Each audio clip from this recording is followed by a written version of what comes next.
How are we? Awesome. Good, thank you. Like the energy. It's almost standing room only. I won't tell the fire marshal if you won't. All right. But thank you for coming this morning. I'm Mr. Liddell. I'm a Metro Academic Liaison who's housed right next door. I've been here for 18 years, as long as you've been alive.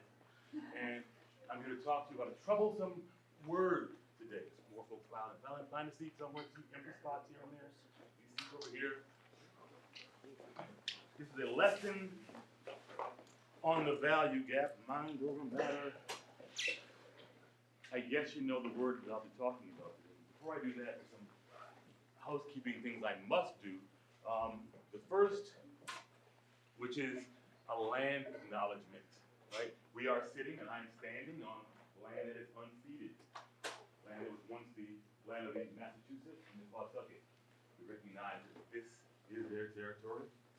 And in a time when we're talking about and asking questions about who belongs, who doesn't, and who's to be removed and who should not be removed, who's a citizen and who's not, let's think about them, the original inhabitants of this place. And what you see behind me is a land marker that's on the road I live on in North Grafton. And it says that there's 4.5 acres, a parcel of land that's never fallen out of the hands of the indigenous people. That's even passive language, fallen out of the hands of indigenous people. Every stone, pebble, pasture, mountain, any piece of land in this Commonwealth, besides this one, has been taken from indigenous people. And it's bittersweet when I pass it every single day on the way to work. So let's kind of reframe and refocus the idea of belonging, who belongs here and who doesn't. And for those who seek to otherize people, it seems to be different each year and each month. At one point we had a tremendous amount of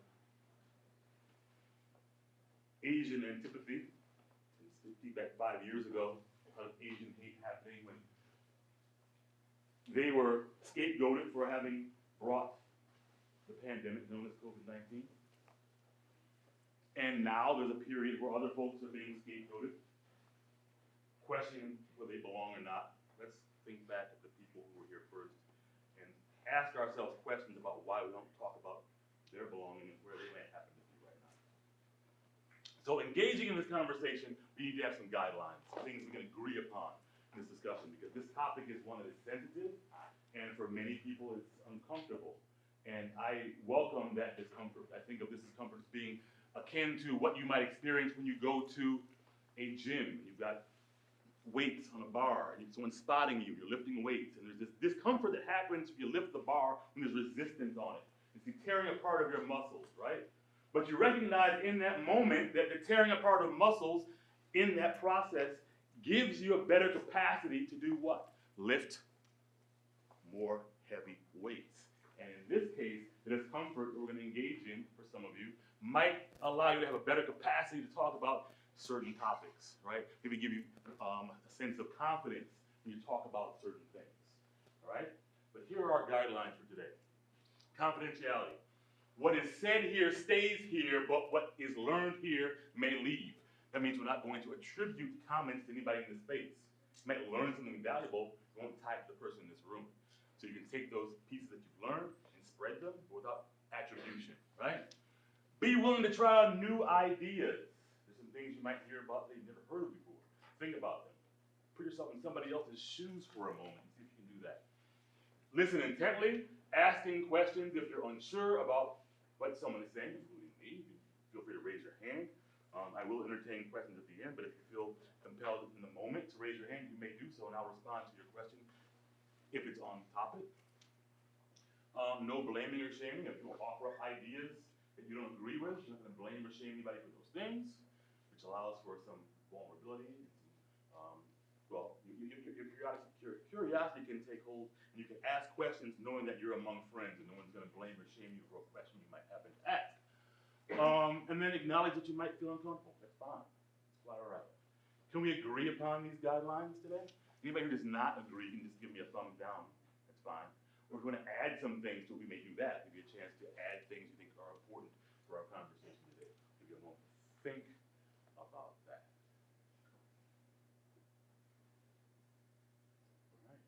go. So today we have some objectives. Let's examine the value gap. And that means that certain groups sometimes are valued more than others. I talked about certainly the episodes of Asian hate 4 or 5 years ago. Those individuals are not valued like everyone else. And I'm speaking in contemporary times now about people who are being ostracized, and they're not valued like other people are valued. So we'll think about who's valued and who's not, who does that benefit, right?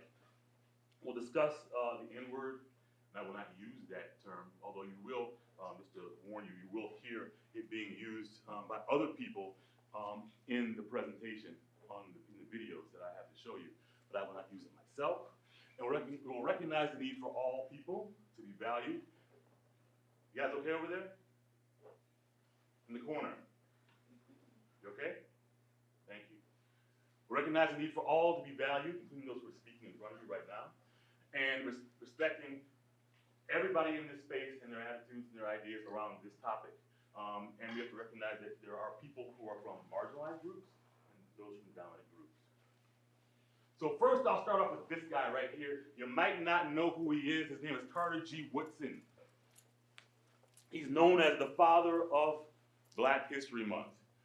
In the year 1915, he traveled to Washington, D.C., to the Smithsonian, and he saw an exhibit that was chronicling the 50th anniversary of the ending of enslavement. Of course, slavery ended in this country formally in 1865. And he went to this exhibit and was astounded by what he saw. And he said, you know what, I'm gonna create something, I'll call it Negro History Week. And he did just that. And then it expanded to what he called Negro History Month, and now we call it Black History Month. This is Carter G. Woodson. It's a quotation from Carter G. Woodson. He said, when you control a man's thinking, you do not have to worry about his actions. You do not have to tell him to stand here or go yonder. He will find his proper place and will stay in it. You do not need to send him to the back door. He will go without being told. In fact, if there is no back door, he will cut one for his special benefit. His education makes it necessary. There are a number of words that are either in bold or in quotations in this. I chose to do that. Why might proper place be in quotations here? A brave soul with a brave hand. Why might proper place be in quotations here? Thank you. Because first of all, it's a social construct, and second of all, because Carter G. Woodson doesn't believe that that is actually a proper place, or that proper place actually exists. He is using a term from that other people use as a way of ridiculing it. I'm not sure that's the word. That's perfect. This idea of proper place is a social construct designed by other folks to keep certain people in line in a place they deem is necessary for them. He doesn't agree with this.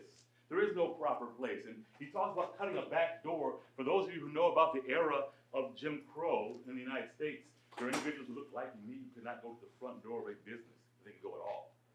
And it goes to the back door, through an alley. If you go into a restaurant, back door, through an alley, order your food, get in the alley, walk away. He's saying for certain people, they'll cut their own back door if the education they receive, and education is not just in school, this is what you hear outside of school in conversation, what you see in media. If what you're taking in through the ether suggests that you are second class, you'll behave as if you are second class. That is control. When you get folks to agree with this notion of being second class, they behave as if they are, and you have been puppeteered, right? You've made them your puppets, you're controlling them. So we're going to start with another word, not the N-word, but one that starts with the letter R, and use Carter G. Woodson's comments, his quotation about control, and apply it to this, and we'll expand it out to the N-word afterwards.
Best thing about being a redneck, hell, getting drunk, partying all the time, mud bogging, hunting, fishing, it goes on. Man, I started drinking at 8 o'clock this morning. I started drinking at 6, so what? He's lying, because I picked him up at 8 o'clock, and he only drank 2. And about lunchtime, we finally left Macon, Georgia. And we headed to the redneck game. Woo!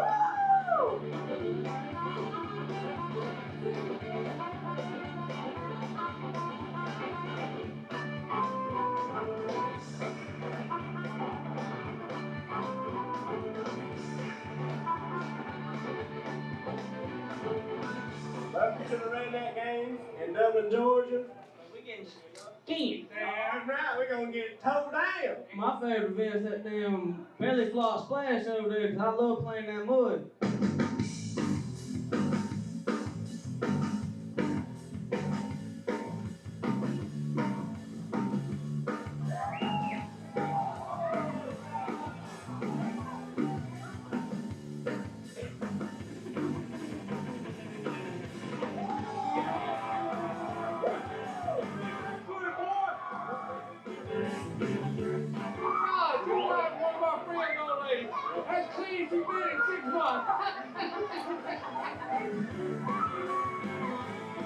They ain't got more wrestling yet, but I hope we can see one that I see the real guy out here and go at it. What you call grits down here? Girls raised in the South. Hey, get them those out. The main thing to look for is them rebel bikinis. If they got on the rebel bikini, you automatically know she's a grip, period. Girl come up here and act like she just don't care, you know right there, she's a girl raised in the South. And I love all the women here. They kind of like they get naked. Just open your mouth to say hello. You gotta be open. Hey, girl, come here, come here. We're on TV. You see ladies everywhere. I mean, they're everywhere. There's plenty of them there.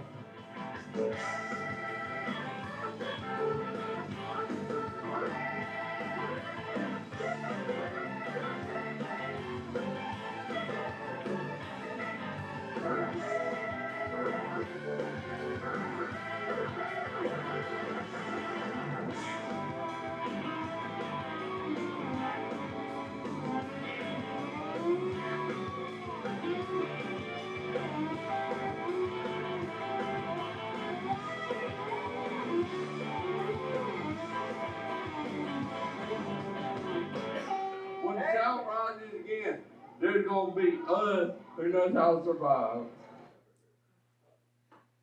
Wow. So that was in 2008. However, that series of games happens every year in Dublin, Georgia, and other locations as well. And these are individuals who taken a hold or taken control in their minds, I guess, of a term that was foisted upon them. So I'd like you to think about a number of things after watching that video, and that is this. First question, why do you think these individuals have chosen, in quotations, to be called rednecks? The next question, do you think the majority of whites in this country would like to be called that term? Think about why or why not that might be the case. And then, what, if anything, Do the redneck games have to do with the quote by Woodson? So kind of think about this. You know what? You can even pair and share. So I'll give you a few minutes to talk to a buddy next to you about these questions, and then I'll let us reconvene. All right? So find a friend, two or three friends, whatever the case might be, discuss these questions.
All right, 30 seconds, people. Wrap it up, 30 seconds.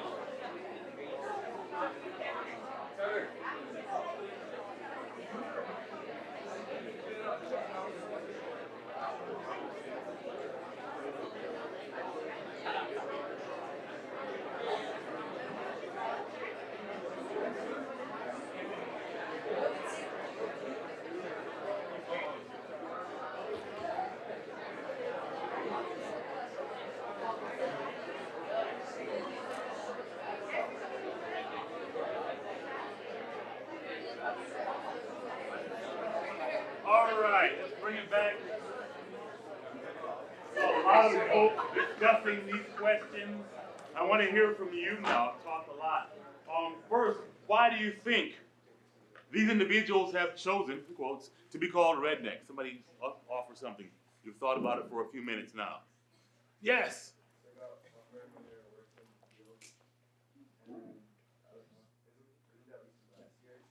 You were here last year cheating. Yes, so during the time of the colonial period of the United States, there were, of course, individuals who had the financial wherewithal to, unfortunately, purchase other human beings and enslave them. Those who did not tended the crops themselves, right? They had subsistence farms they used to grow their own food, and they would plant, and they would weed, and they would seed, and they would harvest their crops themselves, and they'd be out in the sun, and they'd get sunburns to the back of their neck, and they were called rednecks because they were being mocked by the elites who were enslaving people because these individuals couldn't afford to buy and enslave anybody, right? That's where the term redneck comes from. Yes, awesome. Second question. I'm gonna speculate. Do you think the majority of whites in this country would be open to being called the redneck? And why or why not? It's gotta be someone. Does it talk about it for a few minutes? Yes. No, it was not. It's directly associated with the lack of education. Ooh. Or certainly a certain tax bracket, poor, right? So I think most would not, right? Which really kind of makes me curious as to why every year they have these games and there's 10 and probably wear shirts that say redneck on it, right? And have flags and Confederate flags too. It's interesting. Yes. Those aren't actually the real Confederate flag, that's the flag of the KKK. He was flag of a particularly brutal squadron or force of the Confederacy, but it's pretty much only been used by the KKK, and it's really just that flag. It's not, like people say it's a Confederate flag, it's not a KKK flag, but it really is it's a KKK flag that they took from a particularly brutal part of the Confederacy. That's why. There were a number of Confederate flags. This one happened to the Virginia battle flag, which has since been taken on as, again, a symbol of a lot of folks who do hate and other folks who don't know what the flag is for. I've even seen like cars with bumper stickers with the Confederate flag and an American flag on it, which doesn't make much sense to me because one was against the United States and one obviously is the Union. So it kind of boggles the mind that that's the case. But yeah, that's one of many Confederate flags. Is that a hand? Yes. I'm just thinking that sort of starting to call yourself that term redneck, it's sort of like maybe done initially with some irony, but then as more and more people might be using it and doing it, it almost gives license to then, like this event is giving people license to behave outrageously, behave badly, treat women poorly, you know, get drunk from 6 a.m. on, like really pretty, I don't know the word, but outrageous behavior. Right. And it's sort of this effect, this domino effect. Right. That then gives people license to, and I think, dare I say, we're seeing that, we've been seeing that in our country, like license to say whatever you want, license to treat people poorly, and it's this domino effect. Right. In the case of these individuals, they have embraced certain stereotypes and want to do their best to kind of exemplify them, right? Whether it's being drunk, or this treatment of women, right, or wallowing in mud, things that we don't think we want to be a part of, right? They've embraced these negative stereotypes because they're part of that term redneck. And they figure, well, if you're going to throw this upon us, let's just be this. Let's wallow in this like the mud, right? Which in many ways has them under control of those who are in power, right? This is not a way of them controlling themselves. They're still being puppeteered. All right. And then, I just kind of answered my own question, but again, behaving in this way, having the redneck games allows you to be in some ways under control in ways you don't even realize, right? So redneck, again, was the sunbird next to people. That term was used to marginalize them, obviously, and put them in a certain place. But there's also other terms that were created to marginalize people. We're gonna hear about one right now. Oops, we jumped a little bit.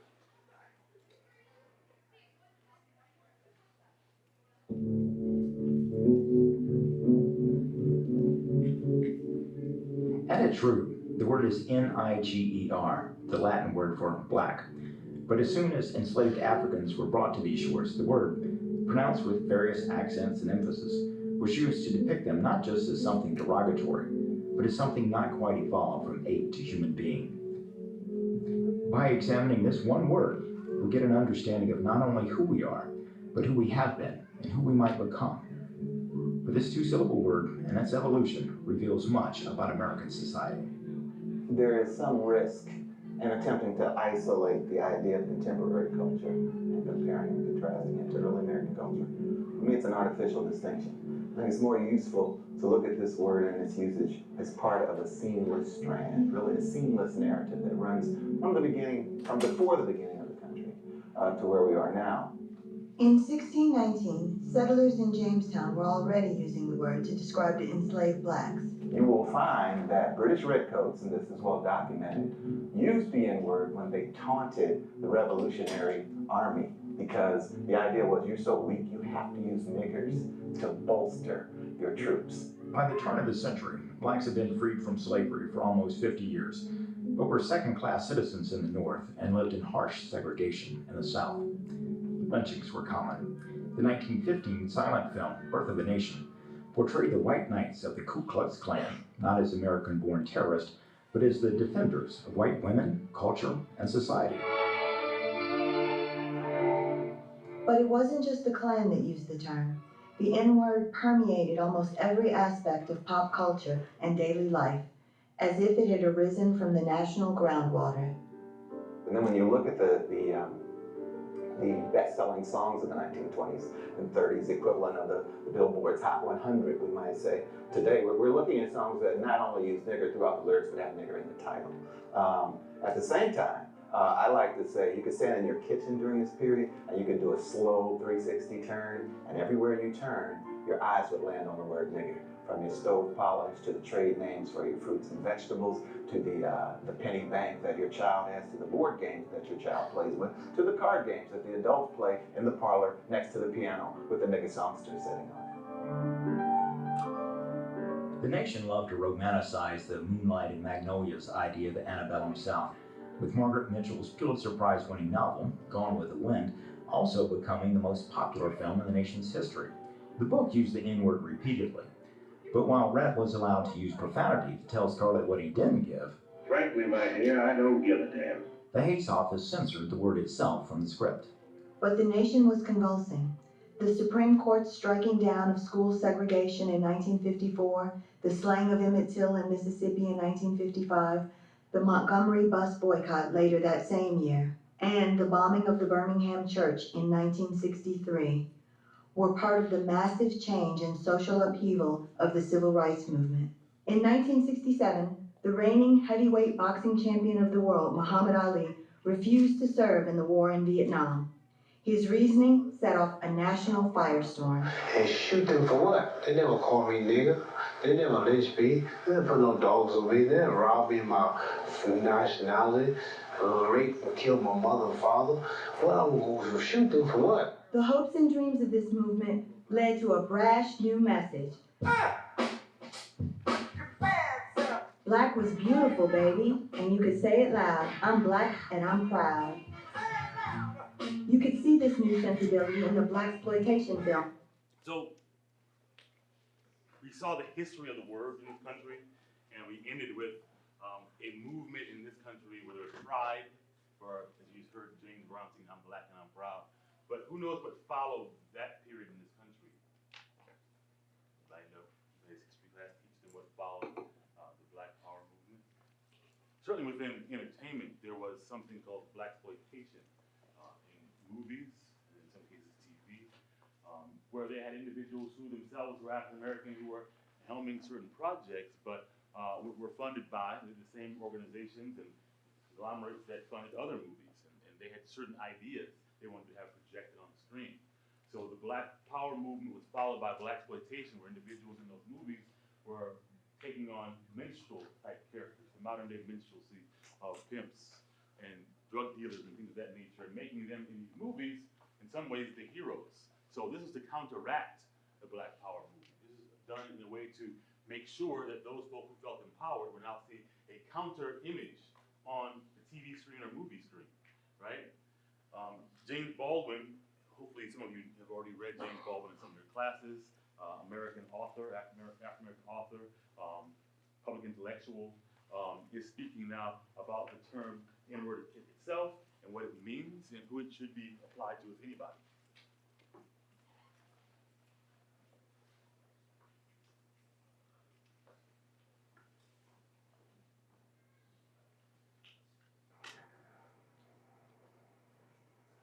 Well, I know this. Anyone who's ever tried to live knows this. So what you say about somebody else, you know, anybody else, reveals you. What I think of you as being is dictated by my own necessities, my own psychology, my own fears and desires. I'm not describing you when I talk about you. I'm describing me. Now here in this country we've got something called a nigger. It doesn't in such terms, I beg you to remark, exist in any other country in the world. We have invented the nigger. I didn't invent it. White people invented it. I've always known, I had to know by the time I was 17 years old. What you were describing was not me. What you were afraid of was not me. It has to be something else. You invented it. So it has to be something you were afraid of. And you invested me with. Now that's so. No matter what you've done to me, I can say to you this, and I mean it. I know you can't do any more, and I've got nothing to lose. And I know, and I've always known, and really always, that's part of the agony. I've always known that I'm not a nigger. But if I am not the nigger, and if it's true that your invention reveals you, then who is the nigger? I'm not the victim here. I know one thing from another. I know I'm going to born and I'm going to be, I was born, I'm going to suffer, and I'm going to die. And the only way you get through life is to know the worst things about it. I know that a person is more important than anything else. Anything else. I learned this because I've had to learn it. But you still think, I gather, that the nigger is necessary. Well, it's unnecessary to me, very much necessary to you. I give you your problem back. You're the nigger, baby, it isn't me.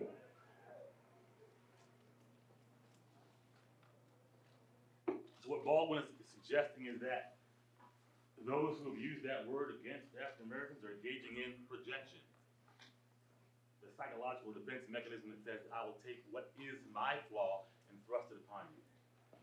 Similar to those who made a statement about certain individuals being extremely lazy, yet those are the same folks that were kidnapped and forced to work from can't see to can't see against their will, but somehow they're lazy.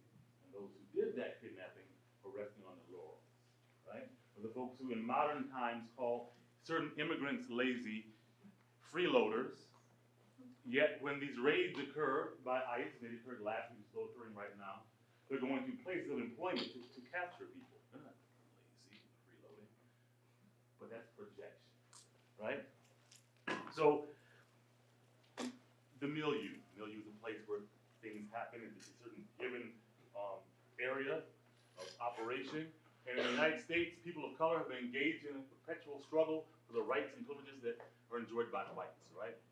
White is less a skin color than it is a way of being treated. You can think back just 100 years ago to Irish in this country. Even here in Boston, which has a lot of Irish people in it, there were signs that said, no Irish need to apply for jobs, that you are less than dogs. Times have changed. Irish are accepted as being whites now. Nothing happened biologically to white people over the last 100 years who were Irish, right? What changed is the attitude, what changed is the policies of various places. Race, white, black, Asian, what have you, are social constructs. And in this society, white simply means you're able to be treated as a first-class citizen. I don't know how many ICE raids will be happening in the environments that have mostly white folks in it. I doubt there'll be any. So African Americans in this country have been given a different set of realities, and that is those of us who have been the products of enslavement were forcibly taken from Africa and over centuries have been stripped of our connection to that place, other than our skin, right? We have no knowledge of what our names might have been, what our religion was. We don't see the deities we prayed to. We were given other deities, often those who look like people who were actually harming us, right? And how does that affect the psyche of people? And there's been a constant search for identity. And when you present images to people, I mentioned before the blaxploitation movement, you present images to people that are counter to what's best for them, and they're clamoring for any representation whatsoever on screen, in music, in TV, then they will gravitate to that which they think might be their own reflection, but it's not, it's distortion. So a couple of important terms I want you to understand. One is the defense mechanism of cognitive dissonance. And that is when you have a new idea that is presented to you that is in conflict with an older, long-held belief. Some of you at some point might have believed there was a tooth fairy. right? And you might have placed your tooth under your pillow, and someone would place some money, maybe not money, to be gift cards nowadays, under your pillow, right?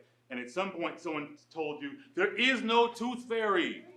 All of a sudden, in your brain, clash of ideas. I was told there was a tooth fairy, and I got a gift card last month.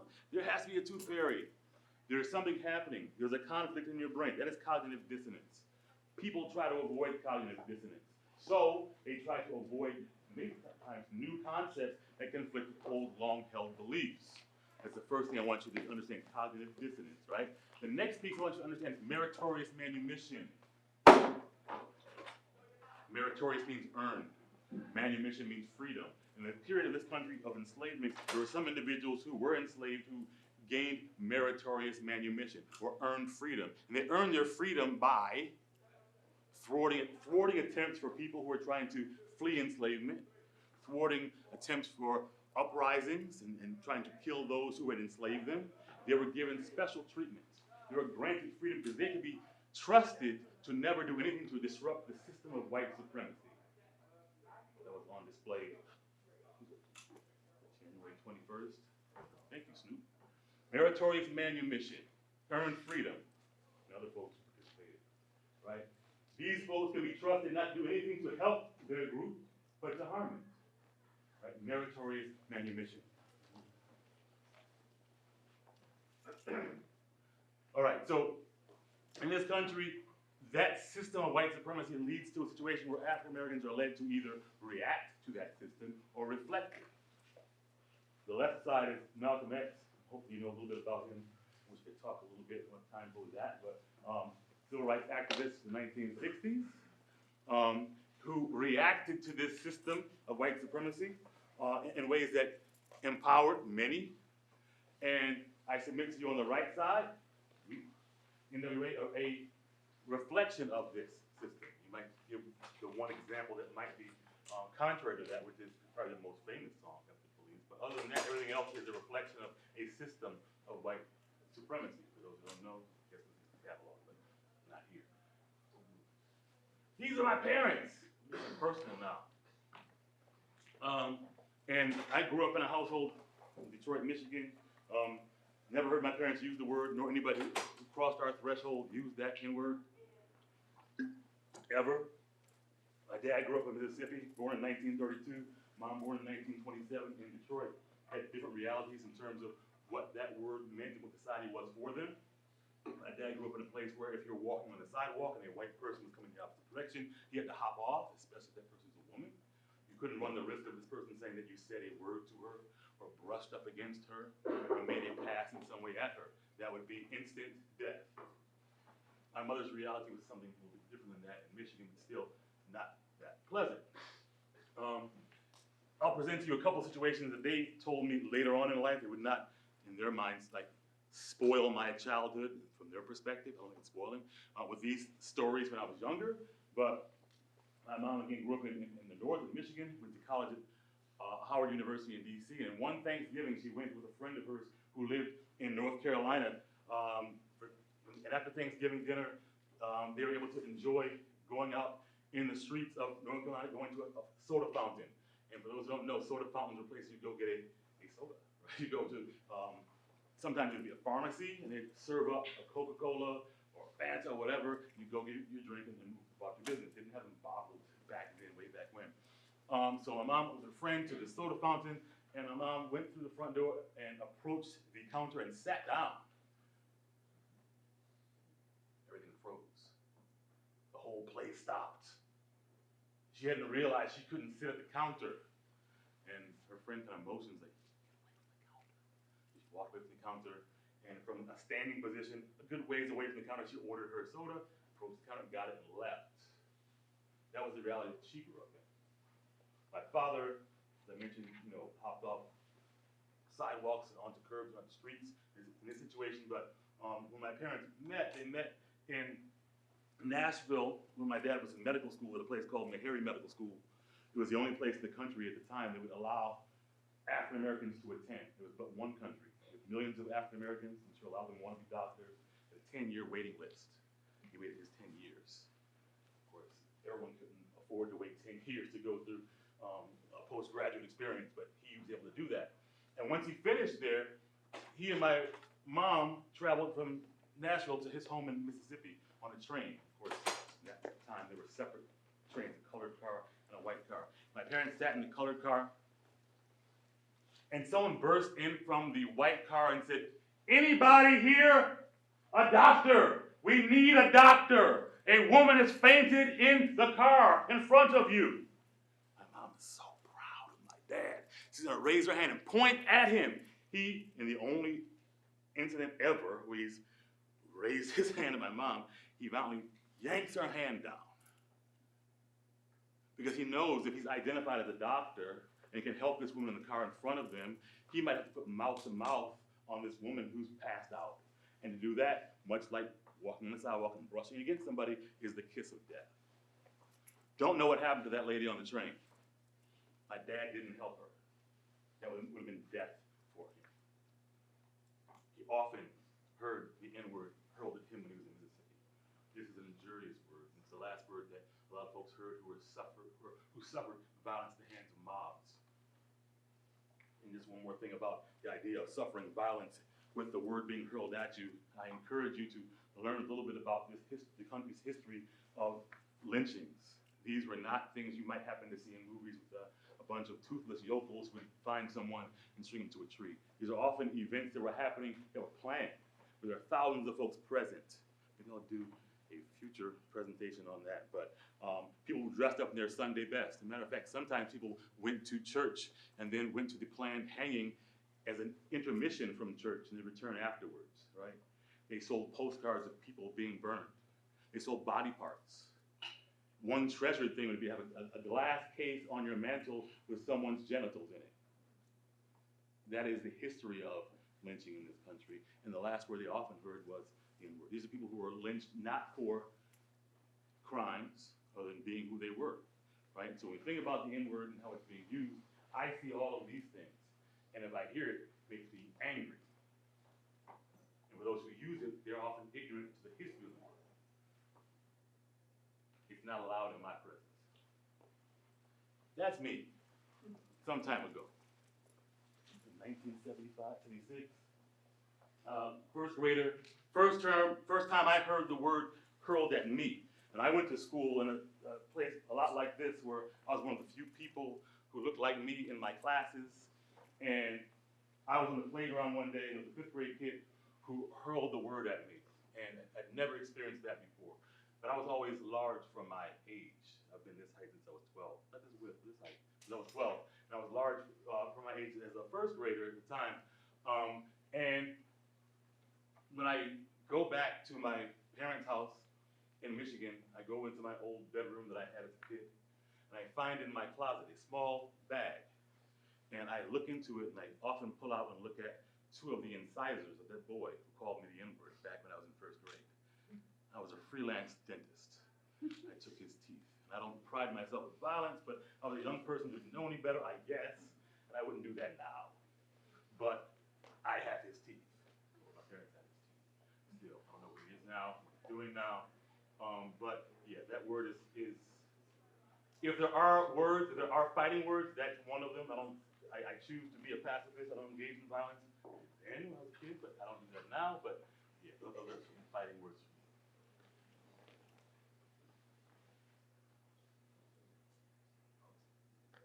So, for those who think this is a matter of free speech, let's listen to Al Sharpton talk about this notion of free speech and the N-word. Go right ahead.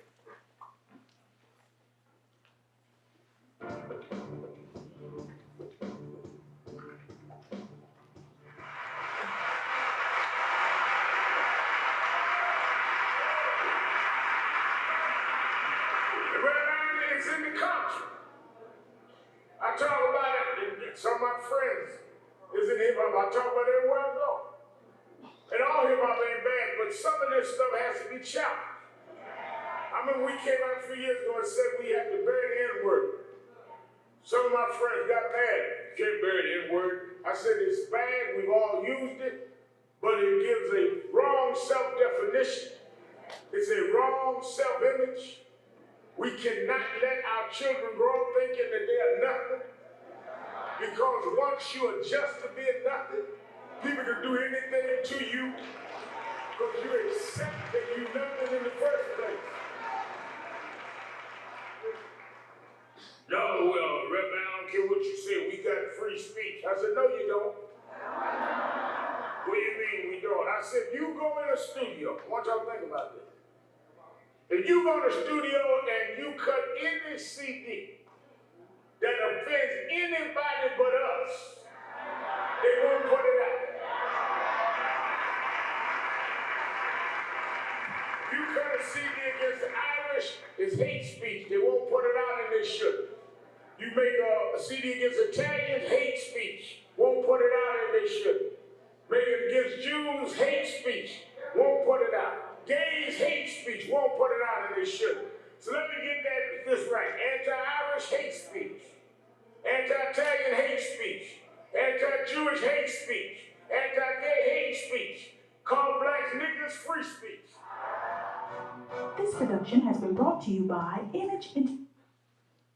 Wow. So we have to just ask ourselves, why is this term ubiquitous within popular culture? We don't see similar terms, similar slurs being present in popular culture.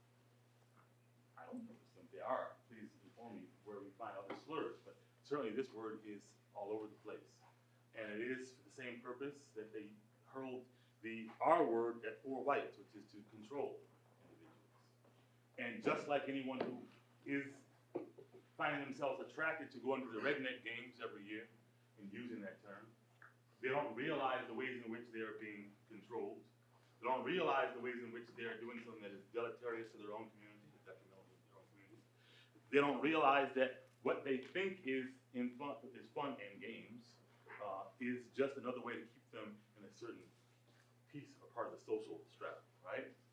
I would say the same thing is the case with the N-word. But last but not least, this guy is a rapper on the other side of the pond in Great Britain. His name is Akala. He has the last word for us.